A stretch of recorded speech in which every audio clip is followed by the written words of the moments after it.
এসেছি। কালকের মার্কেট তো মোটামুটি ভালোই ছিল, কারণ কালকে আমরা দুটো ট্রেড নিয়েছি, দুটো ট্রেডই আমরা প্রফিটে বেরিয়ে এসেছি। আবার আজকে মার্কেট ওপেন হয়ে গেছে, মার্কেটে যা হাল দেখছি সাইডওয়েজ যাওয়ারই সম্ভাবনা বেশি মনে হচ্ছে। তাও তোমাদেরকে একটা কথা বলে দিই, তোমরা একটু ফলো করবে। তো ব্যাপারটা হলো, যতই বাজার স্টেট যাক বা উপনিচে, যখন সাইডওয়েজ বাজার হবে না, তখন কিন্তু তোমরা ভুল করেও যারা কল বাই করো বা বাইং সাইডে কাজ করো, তারা একটুখানি দেখে শুনে ট্রেড দেবে। সাইডওয়েজ মার্কেটে না ট্রেড না নেওয়াই ভালো, কারণ সেলিং যারা করে তারা কিন্তু পয়সা কামিয়ে বেরিয়ে আসে। তোমাদের প্রফিট করা খুব শক্তকর ব্যাপার সাইডের মার্কেটে, কারণ যে প্রিমিয়াম আছে না, প্রিমিয়ামটা আস্তে আস্তে দিকে হয় প্রচুর সাইডওয়েজ মার্কেট। তো আজকে মনে হচ্ছে সাইডওয়েজ মার্কেট, তোমরা একটু দেখে শুনে ট্রেড করবে নেবে।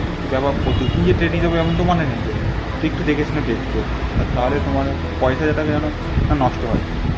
তো আজকে একটুকুনি, আবার দেখছি খবর তোমাদের দিতে হয়, তো আমি আবার একটা ভিডিও করে ছাড়বো। তো আজকের মতো এইটুকুনি, আবার পরে দেখা যাচ্ছে।